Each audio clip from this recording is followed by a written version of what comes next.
மாபெரும் வரலாற்று சிறப்பு கொண்ட இந்த சட்டமன்ற பேரவையின் 17வது சட்டமன்ற பேரவைக்கு நம்மையும் நம்ம தமிழக வெற்றி கழகத்தை சார்ந்த சட்டமன்ற உறுப்பினர்களையும் தேர்ந்தெடுத்து அனுப்பின நிரந்தரமாக என் நெஞ்சில் குடியிருக்கும் தாயன்புமிக்க தமிழக மக்கள் அனைவருக்கும் என்னுடைய மனப்பூர்வமான நன்றிகள். 17வது சட்டமன்ற கூட்டத்தொடரின் முதல் ஆளுநர் உரையின் மீதான நன்றி தெரிவிக்கும் தீர்மானத்திற்கு பதிலுரை வழங்க வாய்ப்பளித்த மாண்புமிகு பேரவைத் தலைவருக்கு நம் வணக்கத்தை தெரிவித்துக் கொள்கிறோம். மாண்புமிகு பேரவைத் தலைவர் அவர்களே, இந்த 17வது மாமன்றத்தில் அதிகப்படியான 12 கட்சிகளை சேர்ந்த பிரதிநிதிகள் தேர்ந்தெடுக்கப்பட்டிருக்கும். நாம கொள்கை ரீதியாகவும் நிலைப்பாடு ரீதியாகவும் வேறுபட்டு இருந்தாலும் மக்கள் பணி செய்வதுதான் நம்ம எல்லாருக்கும் பிரைமரியா இருக்கிற ஒரே எய்ம். அந்த வகையில தான் நம்ம எல்லாருமே நம்ம மக்களால் அங்கீகரிக்கப்பட்டு சட்டமன்றத்திற்கு வந்திருக்கிறோம். அதனால நாம கருத்தால் வேறுபட்டாலும் மக்கள் சேவை என்ற நோக்கத்தில் நம்ம மாநிலம் சார்ந்த விஷயங்கள்ல நாம எல்லாரும் ஒன்றிணைந்து பயணிச்சா நம்ம தமிழ்நாடு என்னைக்கும் எதிலையும் முதன்மை மாநிலமாக திகழும். ஆளுநர் உரைக்கு நன்றி தெரிவிக்கும் தீர்மானத்தில் பேசின மாண்புமிகு உறுப்பினர்களுக்கு நன்றி. எதிர்த்து பேசினாதான் எதிர்கட்சின்னு ப்ரூவ் பண்ண முடியும்னு நினைச்சுக்கிட்டு பேசின எதிர்கட்சியை சேர்ந்த எதிர்கட்சி தலைவர் உள்ளிட்ட மாண்புமிகு உறுப்பினர்களுக்கும் வணக்கமும் நன்றியும். பதிலுரை வழங்குற அதே நேரத்தில் நம்மளை சட்டமன்ற உறுப்பினராக தேர்ந்தெடுத்த பெரம்பூர் தொகுதி மக்களுக்கு நம்மளோட நெஞ்சார்ந்த நன்றிகள். அதே மாதிரி ராஜினாமா பண்ணிட்டாலும் நம்மளை தேர்ந்தெடுத்த திருச்சி கிழக்கு மக்களுக்கும் இந்த மன்றத்தில் நம்மளோட நன்றியை பதிவு செய்கிறோம். அப்புறம் நம்மளோட அரசியல் பயணத்தை பற்றியும் கொஞ்சம் பதிவு செய்ய விரும்புகிறோம். நாம் ஏதோ ஷூட்டிங்லேருந்து நேராக வந்து சிஎம் ஆன மாதிரியே சில பேர் ஒரு இமேஜ் கிரியேட் பண்ணுறாங்க. அவங்களுக்கு அவங்க ஆசைப்படுற லாங்குவேஜ்லேயே சொல்கிறோம், அது வெறும் ரீல் தான், ரியல் கிடையாது. ஒரு சாதாரண நடிகனாக நம்ம கெரியர் தொடங்குச்சு. அப்புறம் அப்படியே சின்சியராக உழைச்சி மேலே வந்தோம். நம்ம கெரியரில் நாம் மேலே வந்ததுக்கு இந்த விஜய் ஒருத்தன் மட்டுமே காரணம் இல்லை, அவனோட உழைப்பு மட்டுமே காரணம் இல்லை. இந்த விஜயோட உழைப்புக்கும் உயர்வுக்கும் பின்னாடி இருக்கிற ஒட்டுமொத்த தமிழ்நாட்டு மக்களோட அன்பும் அரவணைப்பும் தான் காரணம். ஒவ்வொரு வீட்டில் இருக்க ஒவ்வொருத்தரும் நம்மளை அவங்க வீட்டில் ஒருத்தனா ஏற்றுக்கிட்டது தான் நமக்கு கடவுளும் மக்களும் தந்த மிகப்பெரிய வரம். அதுக்காகவே கடவுளுக்கு சமமான நம்மளோட சொந்தங்களான தமிழக மக்கள் அனைவருக்கும் மீண்டும் மீண்டும் நன்றி. இப்படி நம்மளை தாயன்போடு அள்ளி அரவணைச்ச தமிழ்நாட்டு மக்களுக்கு நாம் எப்படியெல்லாம் துணையாக இருந்தோம், எப்படியெல்லாம் மக்களோட மக்களா இருந்தோம்னு சொல்றேன். 1990ஸ்லயே ரசிகர் மன்றமா இருந்தப்பவே மக்களுக்கு துணையா நிற்க ஆரம்பிச்சோம். அதுக்கப்புறம் நற்படி மன்றமாகவும் அதுக்கப்புறம் விஜய் மக்கள் இயக்கமாகவும் மாறி மக்களோட மக்களா நின்றுகிட்டு இருந்தோம். 2008 ஈழத் தமிழருக்கு ஆதரவா உண்ணாவிரதம் போராட்டம் செஞ்சோம். போர் முடிவுக்கு வரணும், நம்ம தொப்புள் கூடிய உறவுகளான ஈழத் தமிழர்களுக்கு பாதுகாப்பான நிம்மதியான ஒரு வாழ்வு கிடைக்கணும்னு அன்னைக்கே கோரிக்கை வச்சோம்.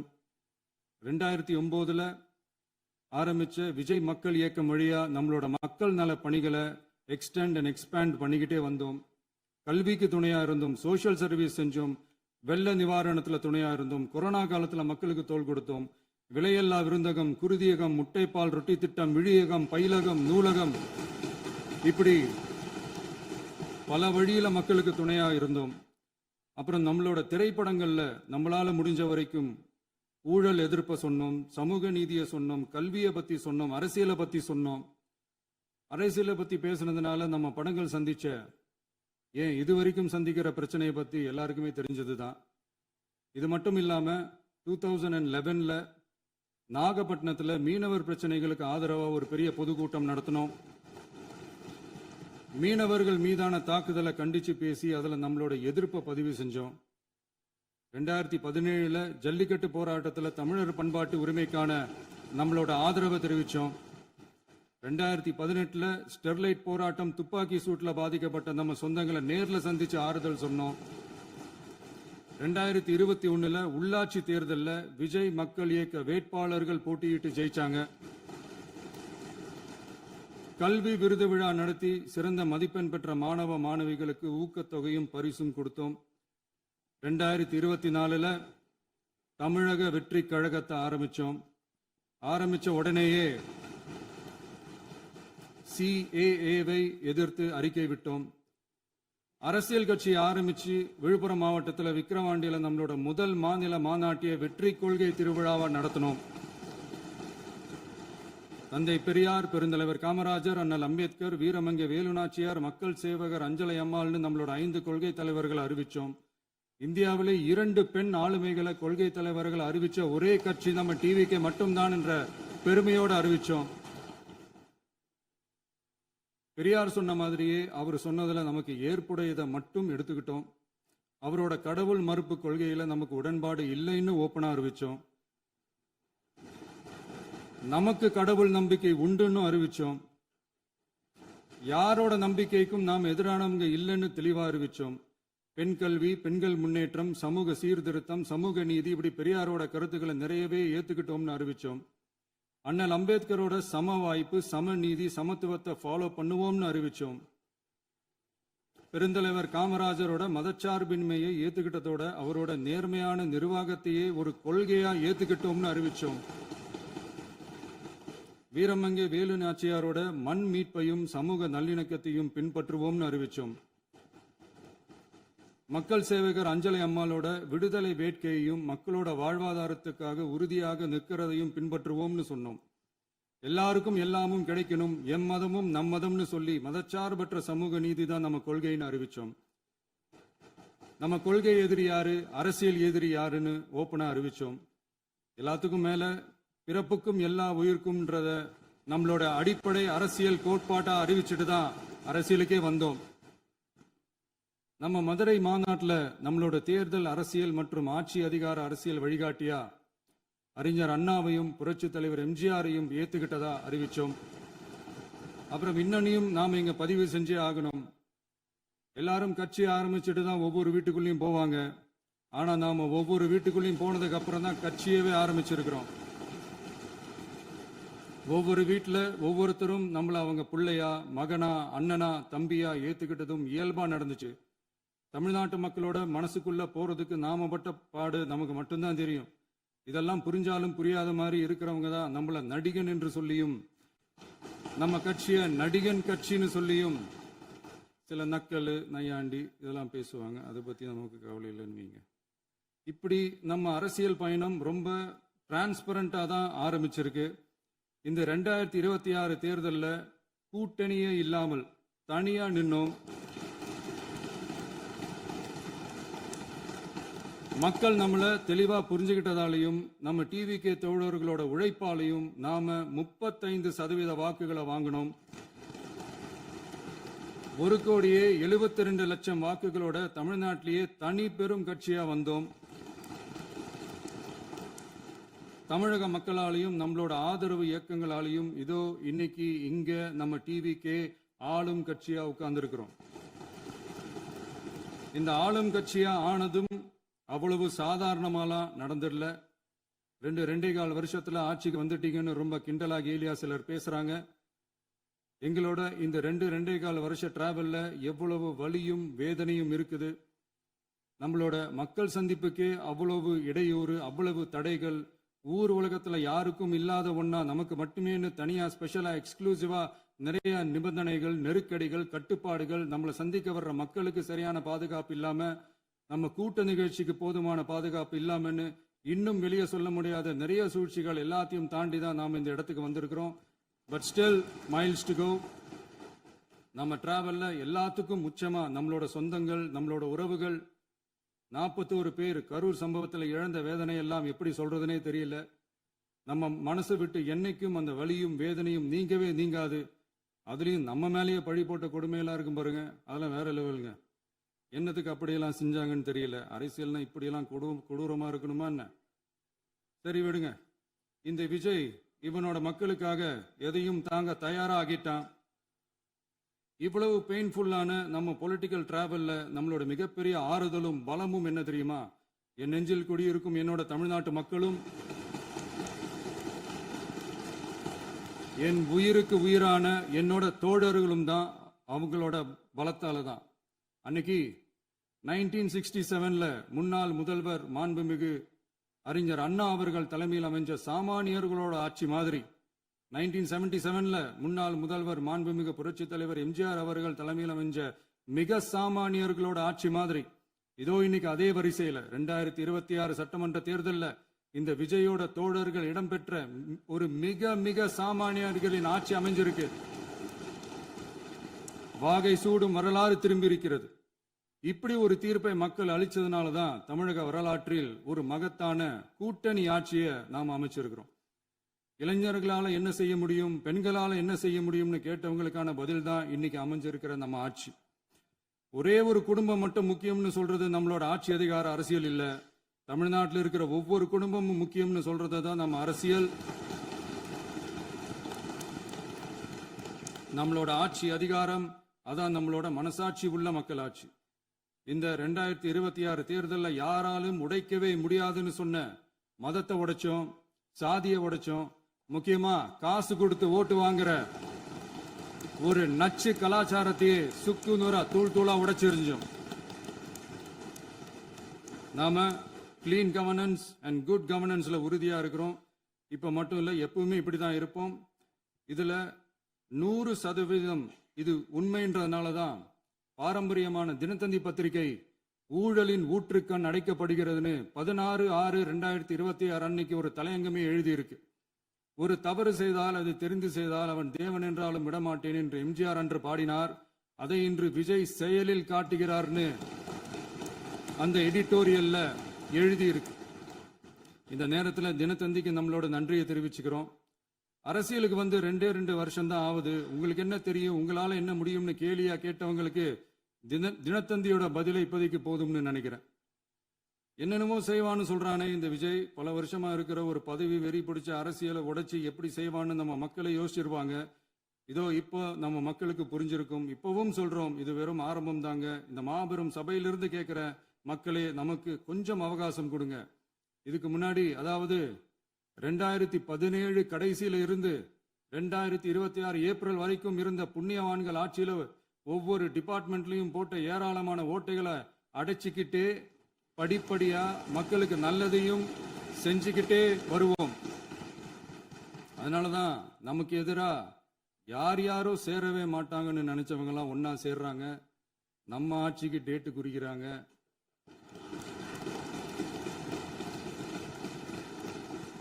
சரி, அவங்கள நம்ம மக்களே பார்த்துப்பாங்க, அது விடுங்க. நாம ஆட்சிக்கு வந்து சரியா 40 நாள் ஆகுது. அதுக்குள்ள என்ன செஞ்சீங்கன்னு கேட்கறாங்க. ஒரு லிஸ்ட் ஒன்னு சொல்றேன் கேளுங்க. பெண்கள் பாதுகாப்புக்காக சிங்கப்பெண் சிறப்பு படை, 200 யூனிட் வரை கட்டணமில்லா மின்சாரம், போதைப் பொருள் ஒழிப்புக்காக தனிப்படை, குறுவை நெல் சாகுபடியை ஊக்குவிப்பதற்காக 134.83 கோடி சிறப்பு தொகுப்பு திட்டம், வழிபாட்டு தலம், ஸ்கூல், பஸ் ஸ்டாண்டுன்னு அதுக்கு பக்கத்தில் இருக்கிற 717 மதுபான கடைகள் மூடப்பட்டன. அங்க வேலையில் இருந்தவர்களுக்கு வேறு கடைகளில் வேலை, கவனிக்கப்படாமல் விடப்பட்ட அம்மா உணவகங்கள் புதுப்பிக்கப்பட்டன. பத்திரப்பதிவு துறையில் பகல் கொள்ளைக்கு ஃபுல் ஸ்டாப் வைக்கப்பட்டுள்ளது. வருகையில்லா ஆவண பதிவு முறை கொண்டு வர உத்தேசிக்கப்பட்ட செயல்பாட்டில் உள்ளது.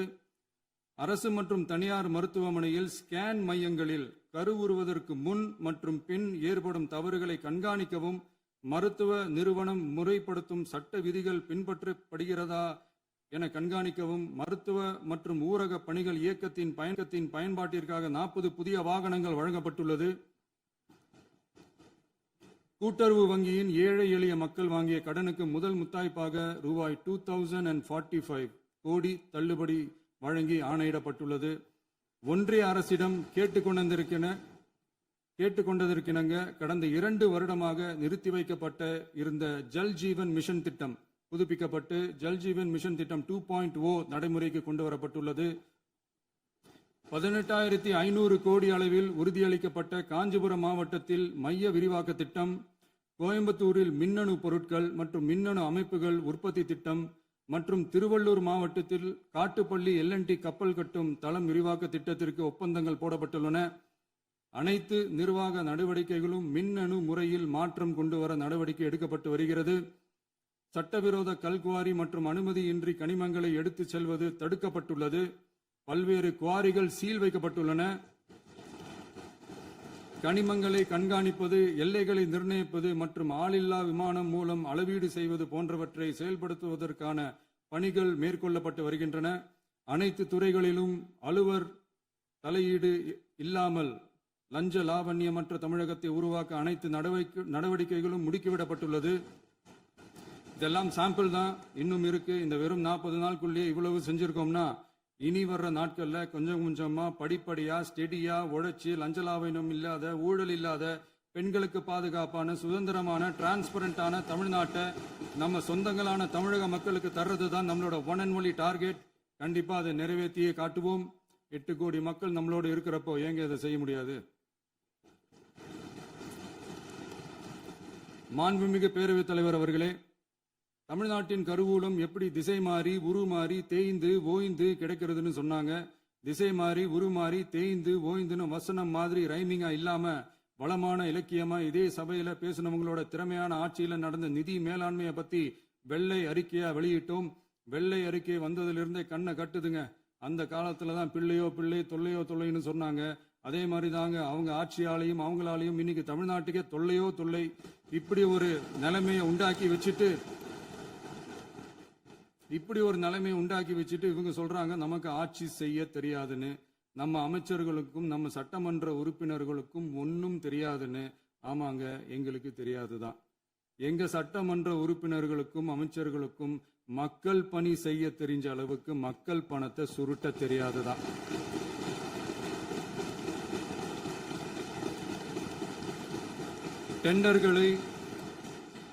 டெண்டர்களை முறைப்படுத்த தெரிஞ்ச அளவுக்கு அதோட ரேட்டை உயர்த்தி ஊழல் செய்ய தெரியாதுதான். பதவி உயர்வு வழங்கவும் பணி இடமாற்றம் கலந்தாய்வு நடத்தவும் தெரியுமே தவிர பதவி உயர்வுக்கும் பணியிட மாற்றத்திற்கும் பணம் பறிக்க தெரியாதுதான். புதிய பணியிடங்கள் உருவாக்க தெரியுமே தவிர அந்த பணியிடங்களை பணத்துக்கு விற்க தெரியாதுதான். கோயில்கள்ல நடக்கிற நிர்வாக சீர்கேட்டை தடுக்க நீங்க பேசுங்க. கோயில்கள்ல நடக்கிற நிர்வாக சீர்கேட்டை தடுக்க தெரியுமே தவிர கோயில் பணத்தை கொள்ளையடிக்க தெரியாதுதான். தங்கத்தை உருக்கி தாரை வார்க்க தெரியாதுதான். கனிம வளத்தை பாதுகாக்க தெரிஞ்ச அளவுக்கு கனிமத்தை வித்து கொள்ளையடிக்க தெரியாதுதான். அரசு வருமானத்தை அரசு கஜானாவுக்கு மாத்த தெரிஞ்ச அளவுக்கு அந்த பணத்தை தனிப்பட்ட கஜானாவுக்கு மடை மாத்த தெரியாதுதான். போதை கலாச்சாரத்தை தடுக்க தெரிஞ்சவங்களுக்கு போதை கலாச்சாரத்தை வளர்க்க தெரியாதுதான். நம்ம குடும்பத்தில் இருக்கிற பாட்டி, அம்மா, அக்கா, தங்கச்சி, குழந்தைங்களை, பெண்களை மதிக்க தெரிஞ்சவங்களுக்கு ஓசி பஸ், 1000 ரூபாய் கேஸ், இப்படியெல்லாம் பேச தெரியாதுதான். எங்க உறுப்பினர்களுக்கும் அமைச்சர்களுக்கும் மக்கள் சேவை தெரிந்த அளவிற்கு சுயநல தேவையை செஞ்சிக்க தெரியாதுதான். அதனாலதான் சொல்றோம், எங்களை பார்த்து எதுவும் தெரியாதுன்னு சொல்றவங்களுக்கு சொல்றோம், இதெல்லாம் எங்களுக்கு தெரியாதுதான். உங்களை மாதிரி முறைகேடுகளை செய்யறத நாங்க தெரிஞ்சுக்கவும் போறதில்ல, தெரிஞ்சுக்கவும் ஆசைப்படல. அத கடைசி வரைக்கும் எங்களுக்கு தெரியாமலே இருந்துட்டு போகட்டும். அதனால நாங்களும் எங்க மக்களும் வெரி வெரி ஹாப்பி தான். மாண்புமிகு பேரவைத் தலைவர் அவர்களே, எதிர்ப்பவர்கள் எதிர்க்கட்சி என்பதற்காக எங்கள் ஆட்சி மீது 1000 பழி போடலாம். ஆனாலும் தமிழக மக்களுக்கு உண்மையை உணர்த்த வேண்டியது நம்மளோட கடமை. மின்வெட்டை பொறுத்தவரை தமிழ்நாடு மின்மிகை மாநிலமாக இருந்தாலும் கடந்த காலங்களில் ஏற்பட்ட நிர்வாக குளறுபடிகளும் மின்சார சாதனங்கள் மற்றும் மின் மாற்றிகளில் ஏற்படும் பழுதாலும் வேண்டுமென்றே சிலரின் நடவடிக்கைகளாலும் இந்த மின்வெட்டிற்கு காரணமாக உள்ளது. மின் விநியோக மீட்பு நடவடிக்கைகளை ஒருங்கிணைப்பதற்காக எதிர்பாராமல் இரவு நேரங்களில் ஏற்படும் மின் தடங்களை விரைந்து சரி செய்வதில் 10 உயர்மட்ட கண்காணிப்பு குழுக்கள் மற்றும் 125 சிறப்பு மின் தடை நீக்க ரோந்து வாகனங்கள் வழங்கப்பட்டு 24 மணி நேரமும் கண்காணிக்கப்படுகிறது. கூடுதலாக தற்போது 77 புதிய மின் தடை நீக்க மையங்களும் உருவாக்கப்பட்டுள்ளன. விரைவில் இந்த மின்வெட்டு நிலைமை அறவே நீக்கப்படும். மாண்புமிகு பேரவைத் தலைவர் அவர்களே, நம்ம விவசாயிகள் எல்லாரும் நம்மள நல்லா புரிஞ்சுக்கிட்டு தமிழக வெற்றி கழகத்தை ஏத்துக்கிட்டாலும் எதிர்க்கட்சிகளோட தூண்டுதலால சில இடங்கள்ல சில போராட்டங்கள் நடக்குது. எதிர்க்கட்சிகள் என்னதான் சித்து வேலை செஞ்சாலும் விவசாய பெருமக்கள் எல்லாரும் நம்ம ஆட்சி அவங்களுக்கான ஆட்சி தான் நல்லா புரிஞ்சுதான் வச்சிருக்கிறாங்க. இந்த வருஷம் எல்நினோ விளைவா எப்பவும் இருக்கிறத விட இந்த டைம் மழை குறையுங்கிறதையும் நம்ம விவசாயிகள் உணர்ந்துதான் இருப்பாங்க. இருந்தாலும் நம்ம அரசு நம்ம விவசாயிகளோட வாழ்வாதாரத்துக்காக பக்கபலமாகவும் உறுதியாகவும் துணை நிற்கும்ங்கிறத தெரிவிச்சுக்கிறோம். நம்ம தமிழகத்தில் ஏற்கனவே நடந்த அதி அற்புதமான சூப்பரான நிர்வாக திறன் கொண்ட 50 வருஷ அரசியல் அனுபவம் கொண்ட 2.0, 3.0, 4.0 பல 0.0 மாடல் ஆட்சி நடத்த கனவு கண்டவங்களோட அட்டகாசமான ஆட்சிக்காரங்க பல்வேறு விதமான நிதி நெருக்கடியை நம்ம மக்களுக்கும் நமக்கும் பரிசா கொடுத்துட்டு போய் இருந்தாலும் கூட்டுறவு வங்கிகளின் மூலம் 75,000 வரை பயிர்கடன் பெற்று குறு சிறு இதர பெரு விவசாயிகளுக்கு 100% முழுமையான பயிர்கடன் தள்ளுபடியும், 75,000க்கு மேல் கடன் பெற்றவர்களுக்கு குறைந்தபட்சமாக 35,000 பண பயன் கிடைக்கும் அளவிற்கு மொத்தம் 14,43,504 விவசாயிகளுக்கு ரூபாய் 5,932.23 கோடி பயிர்கடன் தள்ளுபடி வழங்கப்பட்டுள்ளது. மாண்புமிகு பேரவைத் தலைவர் அவர்களே, நாம ஒன்றியத்தில் கூட்டுறவு கூட்டாட்சி, மாநிலத்தில் சுயாட்சி என்ற கொள்கையை கொண்டவங்க தான் ஏற்கனவே அறிவிச்சிருக்கிறோம். தற்போதைய ஒன்றிய அரசு சார்ந்த கட்சியுடன் அரசியலில் கொள்கை அளவில் நேர் எதிராக நிற்கிறவங்க தான் நாம. அதே சமயத்தில் எதுக்கெடுத்தாலும் கண்ணை மூடிக்கிட்டு ஒன்றிய அரசோட மோதல் போக்கை விரும்புறவங்க நாம இல்ல. நமக்கு எப்பவுமே தமிழகத்தின் வளர்ச்சி மட்டும்தான் முக்கியம். அதுக்காக நம்மளோட அரசியல் ரீதியான கொள்கைகளையோ மாநில உரிமைகளையோ கொஞ்சம் கூட விட்டு கொடுக்கவே மாட்டோம். அதுல ரொம்ப தெளிவாகவும் உறுதியாகவும் இருக்கிறோம். இனியும் இப்படித்தான் இருப்போம். அதுல ஒருபோதும் மாற்றமே இருக்காது. அதனால இதுல யாரு திசை திருப்ப வேலையில் ஈடுபட்டாலும் அவங்க எல்லாரும் மக்கள் மத்தியில் தோற்பது உறுதி. எனவே நம்ம மக்களுக்கோ சிறுபான்மை சகோதரர்களுக்கோ நம்ம ஆதரவு இயக்கங்களுக்கோ எந்தவித சந்தேகமும் வேண்டாம். நாம் யாரோட டீமும் இல்ல. நாம எப்பவுமே பியூரான பீப்புள்ஸ் டீம். இன்னும் சொல்ல போனா நாம secular team, social justice team. மாண்புமிகு பேரவைத் தலைவர் அவர்களே, அரசு விழாக்கள், கல்வி நிறுவனங்கள் மற்றும் பல அதிகாரப்பூர்வ நிகழ்ச்சிகளோட தொடக்கத்தில் நம்ம தமிழ்தாய் வாழ்த்த பாடுறது தான் வழக்கமா இருக்கு. தமிழ்தாய் வாழ்த்த பொறுத்த வரைக்கும் நம் அரசு இதுல நம்மளோட உறுதியான நிலைப்பாட்டை ஒன்றிய அரசுக்கு மிக தெளிவா தெரிவிச்சிருக்கு. அது இல்லாம இதில் மாநில அரசின் கொள்கைக்கு ஏற்ப ஒன்றிய அரசின் அறிவிக்கையில் திருத்தம் மேற்கொள்ள கோரிக்கையும் விடுக்கப்பட்டுள்ளது. நீட் தேர்வை பொறுத்தவரை கிராமப்புற மற்றும் பொருளாதார ரீதியாக பின்தங்கிய மாணவர்களுக்கு சமமான வாய்ப்பை வழங்குவதில்லை. மருத்துவ கல்வியில் சமூக நீதி மற்றும் சம வாய்ப்பை நீட் பாதிக்கிறது என்பதை உணர்கிறோம்.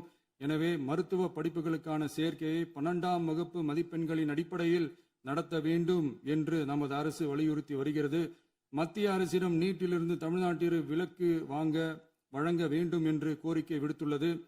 மாண்புமிகு பேரவைத் தலைவர் அவர்களே, பேரறிஞர் அண்ணா அவர்கள் தலைமையிலான அரசு 1968 இருமொழி கொள்கையை நடைமுறைப்படுத்தியது.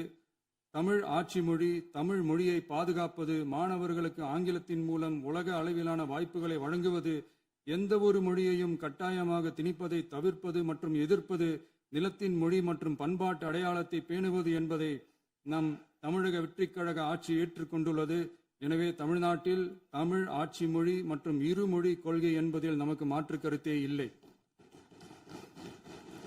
மாண்புமிகு பேரவைத் தலைவர் அவர்களே, கடந்த 11/6/2026 அன்று நடந்த நிதி ஆயோக் கூட்டத்தில் தமிழ்நாடு அரசின் சார்பாக கலந்து கொண்டு வறுமையற்ற தமிழ்நாடு இயக்கம் உருவாக்க தேவையான நிதியையும், தமிழ்நாட்டுக்கு 2 எய்ம்ஸ் மருத்துவமனைகளை தருமாறும், மருத்துவம் மற்றும் பல் மருத்துவ படிப்பிற்கு 12ஆம் வகுப்பு மதிப்பின் அடிப்படையில் இடங்களை நிரப்புதல் குறித்தும், செயற்கை நுண்ணறிவு தொடக்க நிறுவன வளர்ப்பு மையங்கள் தமிழ்நாட்டில் அமைக்கவும், இளைஞர் திறன் மற்றும் வேலைவாய்ப்பு இயக்கம் செயல்படுத்த வேண்டியும், பெண்கள் தலைமையிலான வளர்ச்சி குறித்தும், மீனவ சமுதாயங்களின் வாழ்வாதாரம் மற்றும் மீன்பிடி படகுகள் மற்றும் மீனவர்களை விடுவித்தல் குறித்து நிரந்தர நடவடிக்கை எடுக்க வேண்டியும், காலநிலை தாங்கும் தன்மை பெருந்திட்டம் 2045 கீழ் விண்வெளி உற்பத்தி மையத்தை தேசிய விண்வெளி உற்பத்தி மையமாக அறிவிக்க கோரியும், தமிழ்நாட்டில் சாலை போக்குவரத்து, நெடுஞ்சாலை மற்றும் ரயில்வே அமைச்சகத்தின் மேம்பாட்டு குறித்தும், அனைத்து கிராமங்களையும் டிஜிட்டல் இணைப்பு வசதி ஏற்படுத்துதல் குறித்தும், கூட்டு குடிநீர் திட்டம் தொடரவும், அரசின் விழாக்களில் தமிழ்தாய் வாழ்த்துக்கான முதலிடத்திற்கான கோரிக்கையும், மேகதாது அணை கட்டுமான நிறுத்தத்தை உறுதிப்படுத்தவும், மாநிலத்தின் மீது மும்மொழி கொள்கையை வற்புறுத்தாமல், புதிய கல்விக் கொள்கையை திணிக்காமல், தமிழகத்திற்கான கல்வித்தொகை ரூபாய் 3284 கோடியை விடுவிக்க கோரியும், ஆண்டுதோறும் 5 லட்சம் இளைஞர்களுக்கு உதவித்தொகையுடன் கூடிய பணியினை தொழில்நுட்ப பயிற்சி வழங்க ஒத்துழைப்பு வழங்குமாறும், ஒகேனக்கல் 3ஆம் கட்ட கூட்டு குடிநீர் திட்டத்திற்கான நிதி ரூபாய் 2283.40 விடுவிக்கவும், வேலை வாய்ப்பு மற்றும் வாழ்வாதாரத்துக்கான உத்தரவாத திட்டத்தின் கீழ் வேலை வாய்ப்புகளை உருவாக்க உடனடி நடவடிக்கை மேற்கொள்ள வேண்டியும் மற்றும் திருக்குறளை தேசிய இலக்கியமாக அறிவிக்குமாறும் தமிழ்நாடு சார்பில் பேசியுள்ளோம் என்பதை தெரிவித்துக் கொள்கிறோம். மாண்புமிகு பேரவைத் தலைவர் அவர்களே, அண்டை மாநிலங்களுடனான நட்புறவு ஒரு மாநிலத்தின் வளர்ச்சிக்கும் நாட்டின் ஒற்றுமைக்கும் மிகவும் அவசியமானது. தமிழ்நாடு தனது அண்டை மாநிலங்களுடன் நதி நீர் பங்கீடு, பொருளாதாரம், கல்வி, கலாச்சாரம் மற்றும் போக்குவரத்து துறைகளில் நல்லுறவை பேணி வருகிறது. பரஸ்பர மரியாதை, ஒத்துழைப்பு மற்றும் கூட்டாட்சி தத்துவத்தின் அடிப்படையில் அண்டை மாநிலங்களுடனான நட்புறவை வலுப்படுத்தவும் நமது ஆட்சியில் காக்கப்படுகிறது. மாண்புமிகு பேரவைத் தலைவர் அவர்களே, சட்டம் ஒழுங்கை பத்தி பேச்சு வந்தது. சட்டம் ஒழுங்கு சரியா இருக்கணும் அப்படின்றதுல எங்களுக்கு மாற்று கருத்தே கிடையாது. கண்டிப்பா லா அண்ட் ஆர்டர் கரெக்டா இருக்கணும், கரெக்டா இருக்கும், இருக்க வைப்போம். அதே மாதிரி பெண்கள் பாதிக்கப்படுறதையும் இங்க யாராலையும் சகிச்சுக்கவே முடியாது. அதுக்கான கடுமையான நடவடிக்கைகள் நம்ம அரசு எடுத்துக்கிட்டு இருக்கிறோம். இந்த சிங்கப்பெண் சிறப்பு அதிரடிப்படை கூட அதுக்கான ஒரு ஃபர்ஸ்ட் ஸ்டெப் தான். அதே மாதிரி இந்த போதைப் பொருள் நடமாட்டம், அதை கண்ட்ரோல் பண்றதுக்கும் நம்ம அரசு கடுமையான நடவடிக்கைகள் எடுத்துக்கிட்டு இருக்கிறோம். அதையும் கண்டினியூ பண்ணி எடுப்போம். மாண்புமிகு பேரவைத் தலைவர் அவர்களே, இப்ப நான் சொன்ன இந்த பிரச்சனைகள்லாம் 2026 போன மாசம் மே மாசம் 10ஆம் தேதி புதுசா வந்துடல. இதெல்லாம் பல வருஷமா இருக்கிற பிரச்சனைகள் தான், பல வருஷமா கண்டுக்காம விட்ட பிரச்சனைகள் தான். இன்னைக்கு எதிர்கட்சிக்காரங்க அதை பத்தி கேட்கும் போது எனக்கு அது அக்கறையா தெரியல, அவதூறு அரசியலா தான் தெரியுது, பழி போடுற அரசியலா தான் தெரியுது. இப்படி அவதூறு பழி போடுறவங்களை பார்த்து ஒன்னே ஒன்று தான் கேட்கணும்னு தோணுது. கடந்த 9-10 மாசமா நம்ம ஸ்டேட்ல சட்டம் ஒழுங்கு டிஜிபியே இல்லை. சட்டம் ஒழுங்கு டிஜிபியை போடுங்கன்னு சொல்லி எல்லாம் ஓஞ்சி போயிட்டோம். போன ஆட்சியில நடந்ததுக்கெல்லாம் இப்பதான் விடையே கண்டுபிடிக்கிறோம் நம்ம ஆட்சியில்.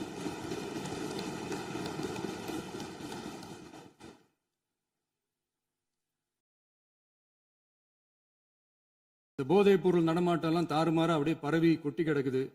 இதெல்லாம் இனிஷியல் ஸ்டேஜ்லயே யார் கண்ட்ரோல் பண்ணியிருக்கணும்?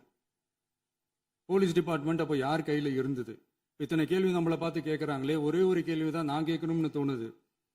போலீஸ் டிபார்ட்மெண்ட்டை கையில வச்சுக்கிட்டே பிகினிங்லயே இனிஷியல் ஸ்டேஜ்லயே இந்த போதைப் பொருள் நடமாட்டத்தை ஏன் கண்ட்ரோல் பண்ணல? மனசாட்சி உள்ளவங்க இந்த பிரச்சனையெல்லாம் ஏன் நடக்குதுன்றது அவங்களுக்கே நல்லா தெரியும். இன்னைக்கு சட்டம் ஒழுங்கை பத்தி கேள்வி கேட்க கூடாதா அப்படின்னா தாராளமா கேட்கலாம். இது ஜனநாயக அரசு, மன்னராட்சி எல்லாம் கிடையாது, மனசாட்சி உள்ள மக்களாட்சி. அதனால கேள்வி கேட்கலாம், எல்லாருக்கும் எல்லா உரிமையும் உண்டு. விமர்சனம் செய்யலாம், எல்லாருக்கும் எல்லா உரிமையும் உண்டு. ஆனா நம்ம ஆட்சியில என்ன நடவடிக்கைகள் எடுத்திருக்கோன்றது தெரிஞ்சுக்கிட்டு அதுக்கேற்ற மாதிரி ஒரு நடுநிலையா பேசுனீங்கன்னா கொஞ்சம் நல்லா இருக்கும். சட்டம் ஒழுங்கை பத்தி யாருக்கு என்ன யோசனை இருந்தாலும், மக்கள் நலனுக்காக யாருக்கு என்ன யோசனை இருந்தாலும் அதை தாராளமாக சொல்லலாம். நம்ம அரசு அது காது கொடுத்து கேட்கும். ஆனா நம்ம அரசினுடைய நிர்வாகத்திறன் அதை பத்தி பேசுறவங்களுக்கு ஊரடிச்சு உலையில போட்டு ஊழல் மேல ஊழலா செஞ்சுக்கிட்டு அதுல இருந்து தப்பிக்கிறதுக்கு பேர் தான் நிர்வாகத்திறன் அப்படின்னு சொன்னா, அப்படிப்பட்ட ஒரு ஊழல் செய்யற நிர்வாகத்திறனை நம்ம அரசு ஒரு நாளும் செய்யாது. பொட்டி பெட்டியா பணத்தை வச்சுக்கிட்டு, பெட்டியை வச்சு எல்லாம் செஞ்சுக்கிட்டு, போதைப் பொருள் பாதுகாவல் கழக மாடல் அரசாங்கம் செஞ்ச ஒவ்வொரு ஊழலா வெளியில வந்துகிட்டு இருக்கு. டாஸ்மாக்ல அது என்னப்பா அது பேரு, பார்ட்டி ஃபண்ட், கட்சி நிதி அப்படின்ற பேர்ல அடிச்ச கொள்ளையெல்லாம் ஒண்ணா இப்போ கவர்மெண்டோட கஜானாவுக்குள்ள கொண்டு சேர்த்துக்கிட்டே இருக்கிறோம்.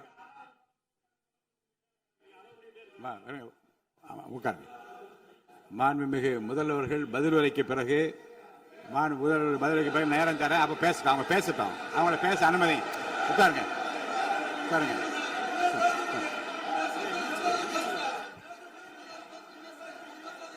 மாண்புமிகு அலோவ் பண்றேன் உட்காருங்க. மாண்பு உறுப்பினர்கள் நீங்க இங்க உட்காருங்க, அமைதியா உட்காரு. நீங்க எல்லாம் உட்காருங்க. உட்காருங்க, உட்காருங்க. மாண்புமிகு நீங்க எல்லாரும் உட்காருங்க, உட்காருங்க, உட்காருங்க, உட்காருங்க, உட்காருங்க. அமைதியா உட்காருங்க. இருங்க, உட்காருங்க. அப்புறம் நீங்க என்ன உட்காருங்க. நான் கொடுப்பேன், உட்காருங்க.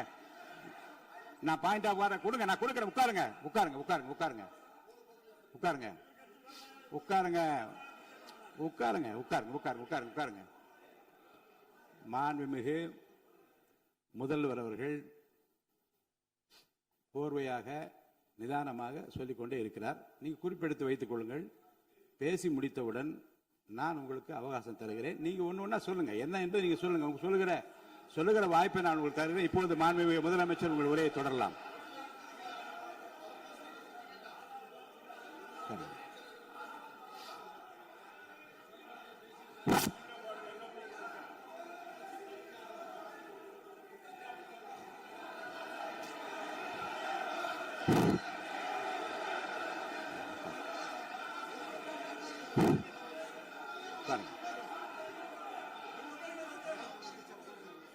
நான் எழுந்த பிறகு உட்கார்றதான் முறை. உட்காருங்க, எல்லாரும் உட்காருங்க. தேசிய உட்கார். நான் அலோவ் பண்றேன்.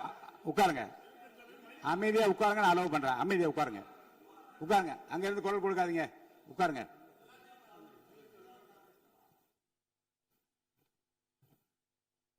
இனிமையான இந்த விவாதத்தில் இதுவரை குறுக்கீடுகள் இல்லாமல்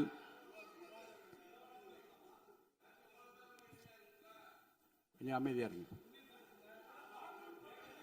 மாண்புமிகு முதல்வர் அவர்கள் பேசி முடித்தவுடன் பாயிண்ட் ஆஃப் ஆர்டர் கேட்டிருக்கேன். நான் அனுமதிக்கிறேன்.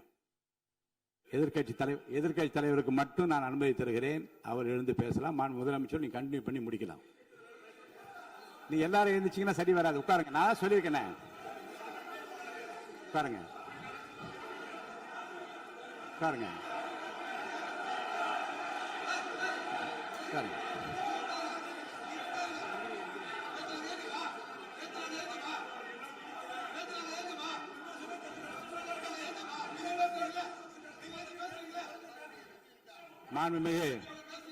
மாண்பு உறுப்பினர்கள் அமைதி காக்க வேண்டும். நேற்று எதிர்க்கட்சி தலைவர் பேசுகிற போதும் அவர் பேசுகிற எல்லாவற்றுக்கும் நான் அனுமதி அளித்தேன். அதுல பாயிண்ட் ஆஃப் கேளுங்க. அந்த விவாதத்தில் கேளுங்க. இப்போதும் மாண்புமிகு முதலமைச்சர் அவர்கள் பேசி முடித்த பிறகு நான் உங்களுக்கு அதுக்குரிய அவகாசத்தை தருகிறேன். நீங்க கேள்வி கேளுங்க. கேட்கிற உரிமையும் விளக்கத்தை பெற்றுக்கொள்ள உரிமை உங்களுக்கு இருக்கிறது. அதற்கு அவகாசம் நான் தருகிறேன்.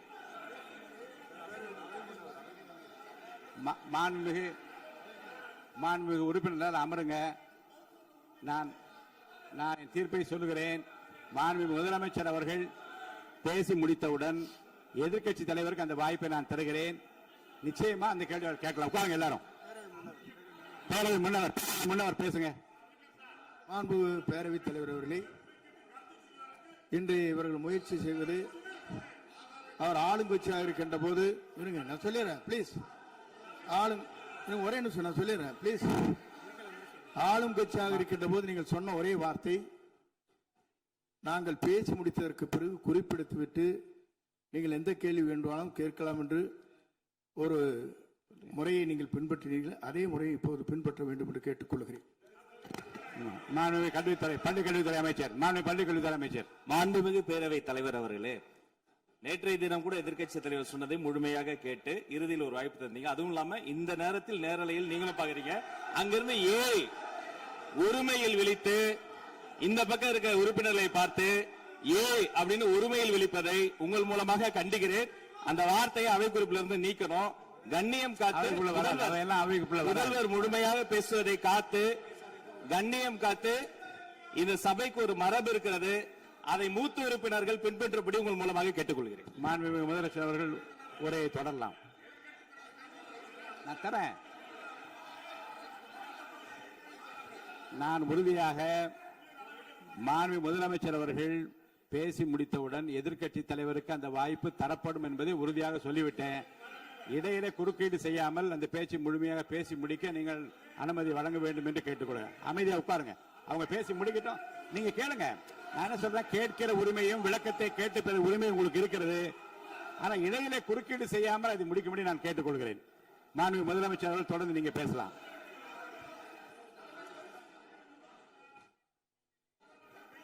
எதிர்க்கட்சி தலைவர் அவர்கள் உங்கள் கட்சியினுடைய உறுப்பினரை அமைதிப்படுத்த வேண்டும் என்று நான் கேட்டுக்கொள்கிறேன். உங்களுக்கு வாய்ப்பு தரவில்லை என்றால் அவர் எழுந்து நிற்பதில் நியாயம் இருக்கு. வாய்ப்பு தரப்போகிறேன். நான் முதலமைச்சர் அவர்கள் பேசி முடித்தவுடன் உங்களுக்கு வாய்ப்பு தரப்படும். அது வரைக்கும் உங்களுடைய உறுப்பினரை அமைதி காக்க நீங்கள் தான் பார்த்துக் கொள்ள வேண்டும். மாண்புமிகு அவை முன்னவர். மாண்புமிகு பேரவைத் தலைவர் அவர்களே, அவர் அப்போது சொன்னது வேறு, இப்போது நடந்து கொள்கிற முறைகள் வேறாக இருக்கிறது. அன்றைக்கு அவர் சொல்லுகிற போது அமைச்சர் அத்தனை பேரும் பேசி முடித்ததற்கு பிறகு உங்களுடைய கருத்துக்கள் ஏதாவது தெரிவிக்கலாம். இப்போது பின்பற்றினால் நன்றாக இருக்கும். நீங்கள் அதற்காகத்தான் சொன்னீர்கள். முதலமைச்சர் பேசியதற்கு பிறகு எதிர்க்கட்சி தலைவர் அவர்கள் பேசுவதற்கு வாய்ப்பளிக்கிறோம் என்று சொல்லியிருக்கிறார்கள். ஆகவேதான் அந்த வாய்ப்பை நீங்கள் இல்ல அது பதில் சொல்லணும்னு கேட்டிருக்காங்க. பதில் சொல்லணும் சொல்லியிருக்காங்க. பதில் சொல்லினா தங்க பிரச்சனை இல்ல. அப்படி இல்ல. ஆகவே இல்ல நேற்றைய தினம் நீங்கள் அப்படி பேசிக் கொண்டது ஆறாவது இல்ல. நேற்றைய தினம் நீங்கள் பேசுகிற போது ஆறாவது குறுக்கிட்டார்களா? நீங்கள் பேசுகிற போது யாருமே குறுக்கிடவில்லை. நீங்க எவ்வளவு பேசினீர்கள், எவ்வளவு வார்த்தைகள் பேசினீர்கள் என்பதெல்லாம் எங்களுக்கு தெரியும். யாருமே அதில் குறுக்கிடவில்லை. இது முதலமைச்சர், எங்கள் முதலமைச்சர் எதிர்க்கட்சி தலைவர் பேசுகிற போது யாரும் குறுக்கிட வேண்டாம் என்று சொன்னார்கள். அதை நாங்கள் பின்பற்றினோம். ஆனால் இன்றைக்கு நீங்கள் பின்பற்றவில்லை என்பதால் வேதனையாக இருக்கிறார். முன்னவர் நேற்று எதிர்க்கட்சி தலைவர் பேசுகிற போது அடுக்கடுக்காக குற்றச்சாட்டுல வைத்தார். இப்போ அதற்குரிய மாண்புமிகு பொதுப்பணித்துறை அமைச்சர் கூட காலையில் அலுவலகத்தை சந்தித்து அவர்கள் சாட்டிய குற்றச்சாட்டுகளுக்கெல்லாம் ஆதாரங்களை எல்லாம் நான் கொண்டு வந்திருக்கிறேன் என்று சொன்னேன். நான் நேற்று அந்த விஷயம் நேற்றோடு முடிந்து விட்டது. ஆதாரங்களை கொடுங்கள். தக்க நேரத்தில் இதை பற்றி சொல்ல வேண்டிய நேர்ந்தால் நான் இதெல்லாம் ஆய்வு செய்து உரிய நேரத்தில் அவை குறிப்பிட்டு ஏற்றுவதற்கு முன்பாக அவரிடம் காட்டி அதற்கு பிறகு அதை பற்றி முடிவெடுக்கும் என்று நான் சொன்னேன். இப்போதும் சொல்லுகிறேன், மாண்புமிகு முதலமைச்சர் அவர்கள் பேசிக் கொண்டிருக்கிறார். பேசி முடிக்கட்டும். எதிர்க்கட்சி தலைவருக்கு உறுதியாக நான் வாய்ப்பு தருவேன். அவர் கேள்விகளை முன்வைக்கலாம், விளக்கங்களை பெறலாம். இப்போதைக்கு பேரவைத் தலைவர் என்ற முறையில் என்னுடைய முடிவு இதுதான். அவையில் இருக்கக்கூடிய உறுப்பினர்கள் அமரும்படி நான் கேட்டுக்கொள்கிறேன். நான் முதலமைச்சர் அவர்கள் பேச வேண்டிய போ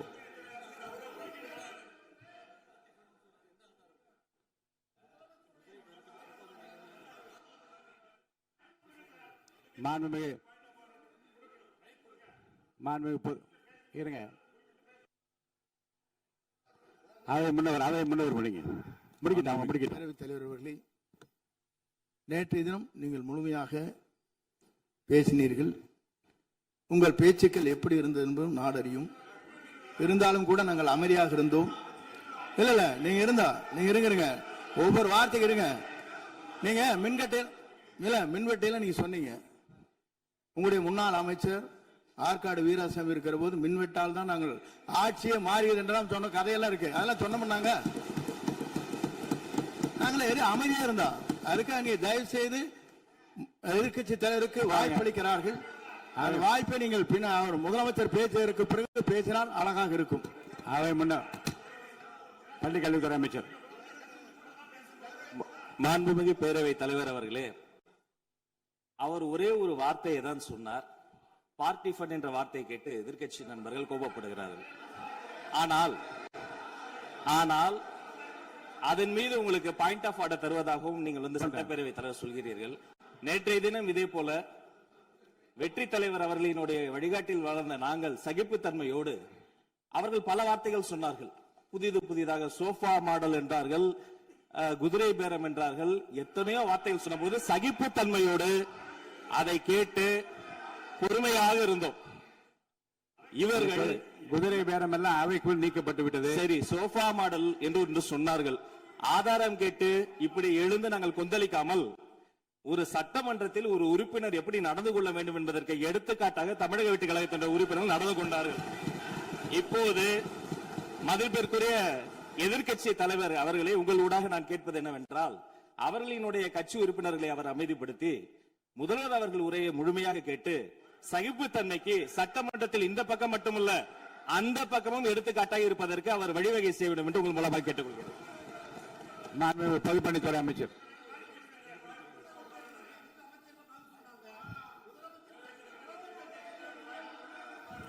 மாண்புமிகு பேரவைத் தலைவர் அவர்களே, திராவிட முன்னேற்ற கழகம் முதல் நாளில் இந்த சபையுடைய மரபையும் பாரம்பரியத்தை பற்றியும் நமக்கு வகுப்பெடுத்தார்கள்.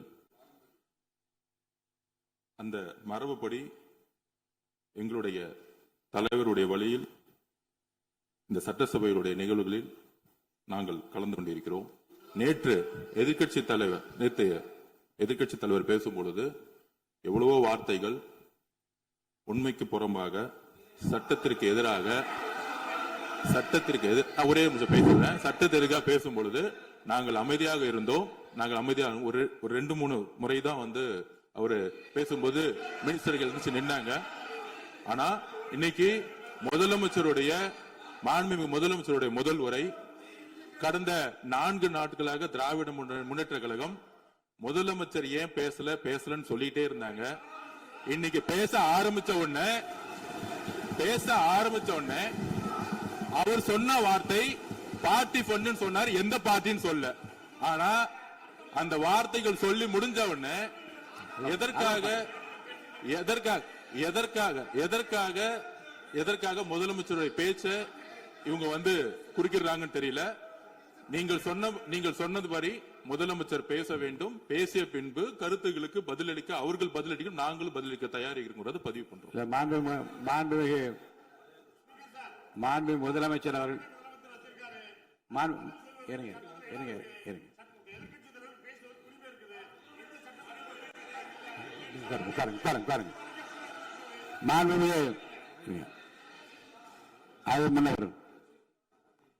மரபு இருக்கிறது. எப்போது வேணா பாயிண்ட் ஆஃப் ஆர்டர் இருக்கலாம். இருந்தாலும் கூட நீங்க இந்த மரபை நீங்க கடைபிடித்தீங்களா உங்க ஆட்சியில? நீங்க முன்னவர் முன்பு எப்படி நடந்தால் என்பதை பற்றியோ முன்பு நடந்த நிகழ்வுகள் பற்றியோ நீங்கள் சொல்லி மீண்டும் இந்த அவையினுடைய மாண்பை குறைக்க வேண்டாம் என்று நான் கேட்டுக்கொள்ள வேண்டாம். இப்போது உள்ள பிரச்சனை மாண்பு முதலமைச்சர் அவர்கள் தன்னுடைய பேச்சை உறுதி செய்து முடிக்க வேண்டும். அவர் முடித்த பிறகு எதிர்க்கட்சி தலைவருக்கு நான் நிச்சயமாக வாய்ப்பு தருவேன். அவர் கேள்வி கணக்குகளை தொடுக்கலாம், சந்தேகங்களை கேட்கலாம். விளக்கம் தருவதற்கு மாண்பு முதலமைச்சர் அவர்கள் தயாராக இருக்கின்றார். அமைதியாக என்னை அமரும்படி நான் கேட்டுக்கொள்கிறேன். இப்ப நான் அனுமதிக்க முடியாது. மாண்பு முதலமைச்சர் உரையை தொடரலாம்.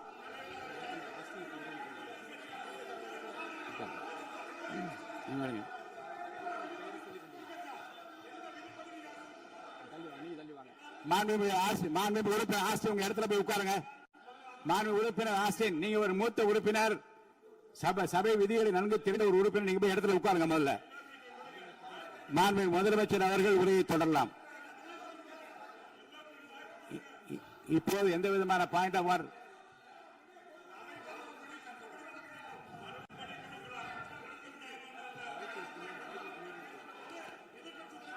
நான் வாய்ப்பு இல்லை என்று சொன்னால் நீ எழுந்து நிற்பதிலே நியாயம் இருக்கிறது. உட்காருங்க.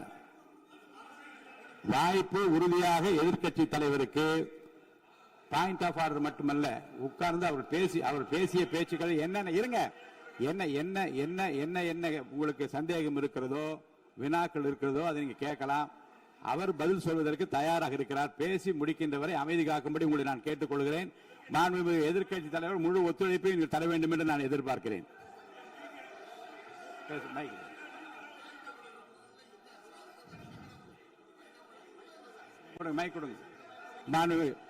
மாண்புமிகு எதிர்க்கட்சி தலைவர், பேரவைத் தலைவர், நீங்க உட்காருங்க. நேற்று நான் பேசும்போது சில அமைச்சர்கள் குறுக்கிட்டு பேசினாங்க. அதற்கு நீங்க அனுமதி கொடுத்தீங்க. அதே மாதிரி இன்னைக்கு முதலமைச்சர் பேசும்போது சில வார்த்தைகள், தவறான வார்த்தைகள் பேசுறாரு. அவர் பார்ட்டி ஃபண்ட் அப்படின்னு சொல்லியிருக்கிறாரு. அவர் அமைச்சர் அவரு அந்த பார்ட்டி ஃபண்ட் எந்த பார்ட்டின்னு கூட சொல்ல தைரியம் இருந்தா சொல்லுங்க, நாங்க அதெல்லாம் ஃபேஸ் பண்ண தயாரா இருக்கோம். எதையும் ஆதாரத்தோடு எதையும் பேசுங்க. நீங்க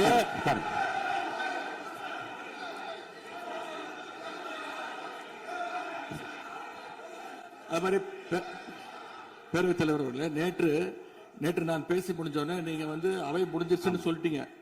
நாங்கெல்லாம் வீட்டுக்கு போயிட்டோம். வீட்டுக்கு போய் டிவி போட்டு பார்த்தா அங்க இன்னொரு அமைச்சர் வந்து இன்னும் பதில் சொல்லிட்டே இருந்திருக்கிறாரு.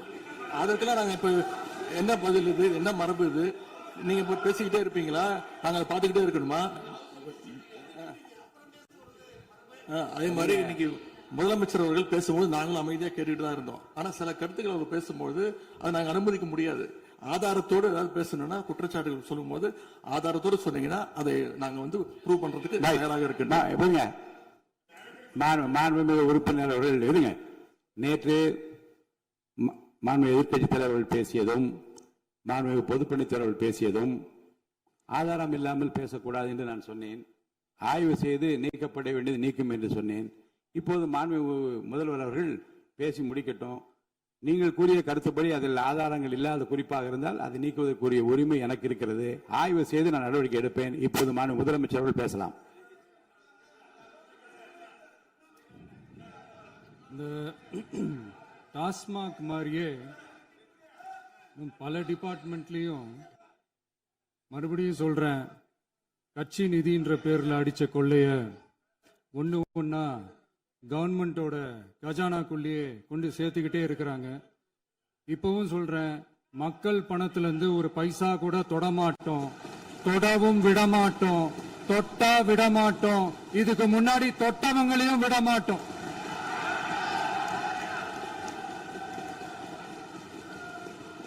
ஒவ்வொரு ஊழலா வெளியில வரும் போலயே ஒவ்வொரு வேஷமா கலைஞ்சிரும் போலயே இங்க இருக்கிற நிறைய பேரு நடுங்கி போய் இதுல நம்ம மேல அவதூறு வேற. இப்ப புதுசா ஒரு வெப்பன் ஒண்ணு கொண்டு வந்திருக்காங்க. அது என்ன தெரியுமா? அவங்க தயவால தான் நம்ம ஆட்சி நடக்குதாம். மக்கள் தயவால இந்த ஆட்சி நடந்துகிட்டு இருக்கு. மனசாட்சி உள்ள சக்திகளோட ஆதரவால இந்த ஆட்சி நடந்துகிட்டு இருக்கு. நாங்க தான் அனுப்பி வச்சோம் அப்படின்றாங்களே. அனுப்பி வச்சவங்களுக்கு மினிஸ்ட்ரியில இடம் கொடுத்தா ஏன் கதறீங்க? ஏன் இவ்வளவு கோவம்? ஏன் இவ்வளவு கதறல்ஸ்?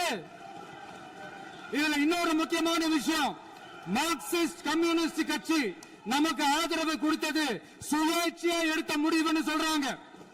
அதே மாதிரி இந்திய கம்யூனிஸ்ட் கட்சி நமக்கு ஆதரவு கொடுத்தது சுயேட்சையா எடுத்த முடிவுன்னு சொல்றாங்க. இதுல எங்க இருந்து நாங்க தான் அனுப்பி வச்சோம்னா புரியலையே. மக்களுக்கு நல்லா புரியும். எல்லாத்தையும் தெளிவா பார்த்துக்கிட்டு இருக்கிறாங்க.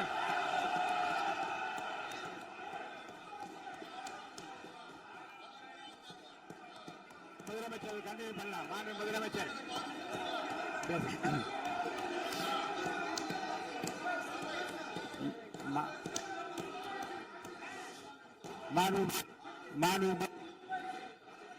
முதலமைச்சர் கண்டினியூ பண்ணலாம்.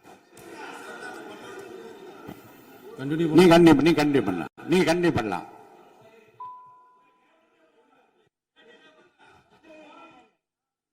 இந்த சமூக நீதி அரசுன்னு சொல்றவங்களை பார்த்து கேட்கிறேன், நம்ம பட்டியலின சகோதரர்களுக்கு எத்தனை அமைச்சர் பதவி கொடுத்தீங்கன்னு கொஞ்சம் சொல்ல முடியுமா? ஆனா நம்மளுடைய அரசுல 8 அமைச்சர் பதவிகள் யாருக்கு? நம்ம பட்டியலின சகோதரர்களுக்கு. எல்லாம் நம்ம அண்ணன், நம்ம தம்பி, நம்ம தங்கச்சிங்க. அண்ணல் அம்பேத்கர் அவர்களுடைய கிட்டத்தட்ட 100 ஆண்டு கால கனவு இப்ப நிறைவேறி இருக்கு. நான் ஏன் கொஞ்சம் சவுண்டா பேசுறேன் அப்படின்னா அவங்களுக்கு கேட்கணுன்றதுக்காக தப்பா எடுத்துக்காது.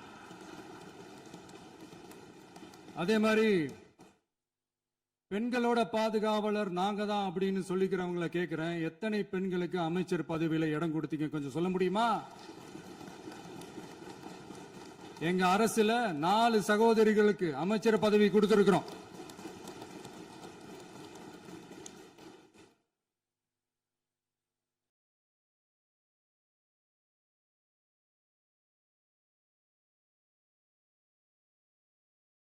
அதனால மக்களால் நிராகரிக்கப்பட்டு மக்களால் அகற்றப்பட்டவங்களுக்கு ஒன்னே ஒன்று சொல்லிக்கிறோம், தப்பே செய்ய மாட்டோம், ஊழலே செய்ய மாட்டோம், நேர்மையா தான் இருப்போம், நியாயமா தான் இருப்போம் அப்படின்னு சொல்றவங்களால மட்டும்தான் கூட்டணி ஆட்சி அமைக்க முன்வரும். ஆட்சியிலையும் பங்கு, அதிகாரத்திலையும் பங்கு கொடுக்க முன்வரும். ஊழல்லையே ஊறி போனவங்களால இந்த கூட்டணி ஆட்சியோ ஆட்சியிலையும் பங்கு அதிகாரத்திலையும் பங்கு கொடுக்க முன்வராது. மெஜாரிட்டி இருந்தாலும் தரமாட்டாங்க, மெஜாரிட்டி இல்லைனாலும் தரமாட்டாங்க. கேட்டா ரெடிமேடா ஒரு பதில் ஒண்ணு வச்சிருப்பாங்க, கூட்டணி ஆட்சியை மக்கள் விரும்ப மாட்டாங்கன்னு. அதே மக்கள் தான் இப்ப அவங்கள பார்த்து சிரிக்கிறாங்க. நான் பதவியேற்ற அன்னைக்கு கொஞ்சம் டைம் அவகாசம் கேட்டேன். எதுக்கு கேட்டேன்? நிதி நிலைமைலாம் கொஞ்சம் மோசமா இருக்குது, அதெல்லாம் கொஞ்சம் சரி செஞ்சுக்கிட்டே படிப்படியா கொஞ்சம் கொஞ்சமா நான் கொடுத்த வாக்குறுதிகள்லாம் செயல்படுத்துவேன், அதுக்காக கொஞ்சம் டைம் அவகாசம் கேட்டேன். நான் ஏதோ வேற எதுக்காகவோ வேற யாருக்காகவோ ஏதோ அவகாசம் கேட்ட மாதிரி. அடுத்து இங்க சபையில இல்லாதவங்களை பத்தி பேச வேண்டாம்னு நினைக்கிறேன்.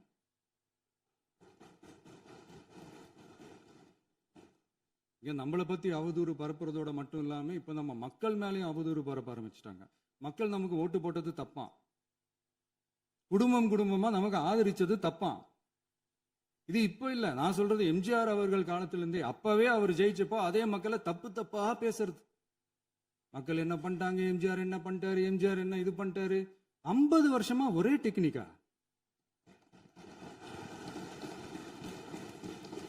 டெக்னாலஜி எல்லாம் மாறி வேற எங்கேயோ போயிட்டு இருக்கு பஸ்.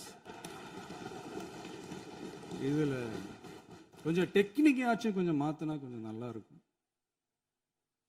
அதனால மக்களுக்கு யூஸ்ஃபுல்லா இருக்கிற மாதிரி இந்த ஆக்கப்பூர்வமான கருத்துக்களோ ஆக்கப்பூர்வமான யோசனைகளோ இருந்தா சொல்லுங்க, அதை நாங்க டெஃபரெண்டா எடுத்துக்கிறோம். ஆனா அதை விட்டுட்டு இந்த நக்கலு நையாண்டி சம்பந்தம் இல்லாத பேச்சு இதெல்லாம் பேசிட்டு அப்புறம் முதல்வர் பதில் சொல்லல, முதல்வருக்கு பதில் சொல்ல தெரியல அப்படின்னா அப்புறம் என்ன சோஃபா மாடல் ஆட்சியா?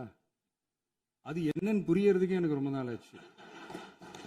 இந்த sofa set, table chair, teapoy, furniture பிசினஸ்லாம் வேற எங்க வெளியில போய் பண்ண சொல்லுங்க.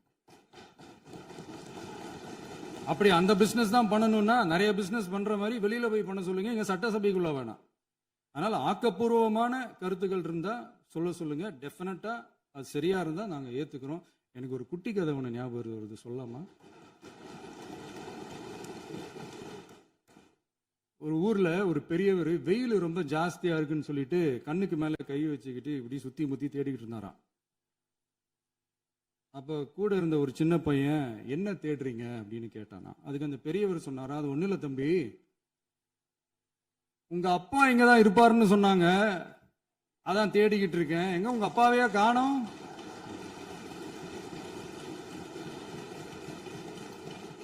இல்ல அந்த எங்களுக்கும் நக்கலா நையாண்டியா சம்பந்தம் இல்லாத குட்டி கதை இதெல்லாம் எங்களுக்கும் பேச தெரியும். அந்த கதையில பெரியவர் அப்படி சொன்னாராம், தப்பா எடுத்துக்காதீங்க. அந்த கதையில பெரியவர் அப்படி கேட்டாராம். அதனால யாரும் இங்க டென்ஷன் ஆக வேணாம். அதனால இன்னொரு இந்த என்னுடைய உரையை முடிக்கிறதுக்கு முன்னாடி போயிட்டாங்க, பேசலாமா? நிறைய உங்க கருத்துக்களை நீங்க முழுமையாக மன நிறைவோடு பேசலாம். டிவியில் பார்ப்போம். சரி, அதான் 5 நிமிஷம் பேசுனதுக்கே கொளத்தூரி இந்த ஆட்டம் ஆயிடுச்சு. பேசுனா அப்புறம் என்ன பண்றது? கடைசியா நான் இந்த உரையை முடிக்கிறதுக்கு முன்னாடி ஒரு முக்கியமான ஒரு விஷயம் பத்தி சொல்லணும். ஆளுநர் உரை அன்னைக்கு இந்த தமிழ் தாய் வாழ்த்துக்கு அப்புறம் தேசிய கீதம் பாடினது தப்பு, தேசிய கீதம் 2 முறை பாடினது தப்பு, அப்படி ஒரு நிகழ்வு இதுக்கு முன்னாடி இந்த சட்டசபையில நடந்ததே கிடையாது, அந்த மரபையே மாத்திட்டீங்க, இப்படி ஒரு பெரிய ஒரு போர் மாதிரி எதிர்கட்சியை சார்ந்தவங்க எல்லாம் சொன்னாங்க இல்லையா? அந்த மாநில உரிமை போராளிகளை, அந்த மரபு காக்கிற உரிமை போராளிகளை ஒரே ஒரு கேள்விதான் கேட்கணும். 2021 ஆகஸ்ட் 2 ஞாபகம் இருக்கா? Centenary celebration of Tamil Nadu legislature. அந்த ஃபங்க்ஷன்ல நம்ம முன்னாள் முதலமைச்சர் கருணாநிதி அவர்களோட கலைஞர் அவர்களுடைய கலைஞர் அவர்களுடைய புகைப்படத்தை மாண்புமிகு குடியரசுத் தலைவர் திறந்து வைக்கிற ஒரு ஃபங்க்ஷன். அந்த ஃபங்க்ஷன்ல national anthem followed by Tamil தாய் வாழ்த்து அப்படின்னு அறிவிச்சது ஞாபகம் இருக்கா? அதாவது தேசிய கீதத்துக்கு அப்புறமா இரண்டாவது முறையா, நோட் திஸ் பாயிண்ட் மாண்புமிகு பேரவைத் தலைவர் அவர்களே, ப்ளீஸ் நோட் திஸ் பாயிண்ட். தேசிய கீதத்துக்கு அப்புறம் இரண்டாவது முறையாக தமிழ் தாய் வாழ்த்து பாடப்படும் அப்படின்னு சொன்னது ஞாபகம் இருக்கா? அதுவும் முத்தமிழ் அறிஞர் அப்படின்னு சொல்ற நம்ம கலைஞர் அவர்களுடைய அந்த புகைப்படம் வெளியிட்டு விழாவில் அவர் இருந்த இதே சபையில தமிழ இரண்டாவது இடத்துக்கு தள்ளினது யாருன்னு ஞாபகம் இருக்கா? அது மட்டும் இல்ல, அந்த தேசிய கீதத்தை நாட்டுப்பண் நேஷனல் ஆந்தம்னு சொல்லி அதே ஃபங்க்ஷன்ல கடைசியா ஃபங்க்ஷன் முடியும் போது செகண்ட் டைம் தேசிய கீதம் பாடினதும் ஞாபகம் இருக்கா? இதே அவையில் தான், அது அவை குறிப்பிலும் இருக்கிறது, இதே அவையில் தான் நடைபெற்றது. இந்த தக்க நேரத்தில் இந்த ஆதாரங்களை அளித்த மாண்பு முதல்வர்களுக்கு நன்றியை தெரிவித்துக் கொள்கிறேன். டவுட் இருந்தா இந்த புக்கை பார்த்து தெரிஞ்சுக்கலாம். அதனால